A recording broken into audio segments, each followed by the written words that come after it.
uyu munsi mu ngoro y'inteko ishinga amategeko habereye umuhango wo gusezera bwa nyuma mu cyubahiro nyakubahwa Mukabalisa Donatille witabye Imana ari umusenateri. Uyu muhango witabiriwe n'abayobozi mu nzego nkuru z'igihugu, umuryango w'abavandimwe n'inshuti mu butumwa bwa nyakubahwa perezida wa Repubulika bwatanzwe n'umunyamabanga mukuru w'umuryango RPF Inkotanyi Ambasaderi Bazivamo Christophe. Yihanganishije umuryango we n'abanyarwanda muri rusange kukubura umuntu wagiriye igihugu akamaro. Ati Senateri Mukabalisa Donatille yarangwaga n'indangagaciro zabaye umusingi w'iterambere ry'u Rwanda, zirimo kuba inyangamugayo, kwicisha bugufi, kwihangana no guhora yubahiriza inshingano afite. Yagiye atorerwa cyangwa agahabwa inshingano zitandukanye kandi zisaba byinshi, kandi zose yagiye azisohoza neza n'ubwitange bwinshi.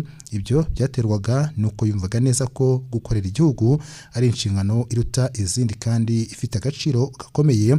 Umutima wo kwitangira abandi niwo waranze ubuzima bwe bwose, watumye yubahwa n'abo bakoranye, anagira icyizere kenshi igihugu kimushimira ubwo ubwitange. Muri Parti Liberal PL, nyakubahwa Mukabalisa Donatille ntiyari perezida gusa, yari umubyeyi wa benshi, umujyanama, umurezi n'umuyobozi wahoraga ashishikajwe no kubaka ishyaka rirangwa n'ubumwe, ubufatanye n'icyerekezo kirambye.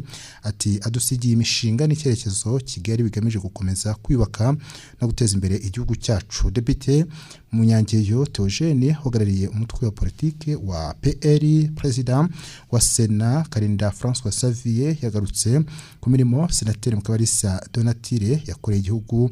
Ati muvandimwe nyakubahwa Mukabalisa Donatille, abagize kwishinga amategeko bagenzi bawe, udusigiye umurage mwiza tuzahora tukwibukiraho imirimo myiza wakoreye igihugu. Umuryango wawe n'abakugiriyeho umugisha bose biguherekeze kandi uruhukire mu mahoro. Abayobozi muri hano bafari mu izina ry'inteko ishinga amategeko, ndabashimira ko mwitabiriye iki gikorwa cyo gusezera bwa nyuma mu cyubahiro nyakubahwa Mukabalisa Donatille. Ati ngiye kwifuriza umuryango we gukomera kandi tubizeza ko tuzakomeza kuba hafi.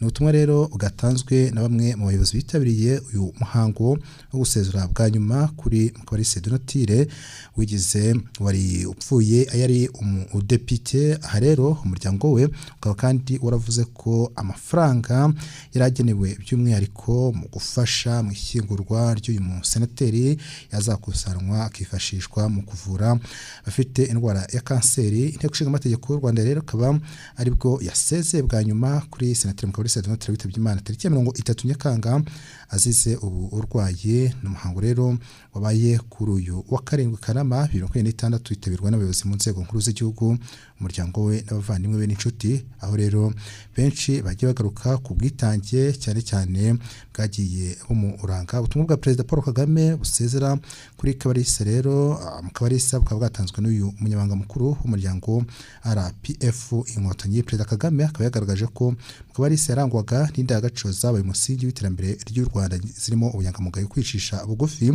Aha rero nakubwira ko Mukabalisa yavukiye i Nyamata mu karere ka Bugesera muri Nyakanga 1960, aba umwarimu wigisha amategeko muri kaminuza yigenga ya Kigali IRK, yakoreye mu ishami ry'umuryango w'abibumbye rishinzwe ubuzima OMS, akorera n'ishami ry'uyu muryango rishinzwe iterambere UNDP mu gihe cy'imyaka 16.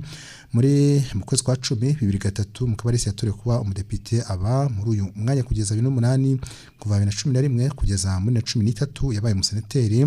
Muri 2013 rero yasubiye mu mutwe w'abadepite awuyobora kugeza 2024 ubwo habaga amatora y'abagize. Ntabwo yongeye kwiyamamaza kuko yamaze manda 2 muri uyu mutwe. Mukabalisa rero yabaye senateri kuva muri 2024 kugeza ubwo yitabaga Imana. Umuhango wo kumusezera mu cyubahiro kuri senateri rero ukaba wabereye mu ngoro y'inteko ishinga amategeko, witabirwa n'abagize inteko ishinga amategeko abayobozi mu nzego nkuru z'igihugu n'abo umuryango wa Senateri Mukabalisa ndetse n'inshuti.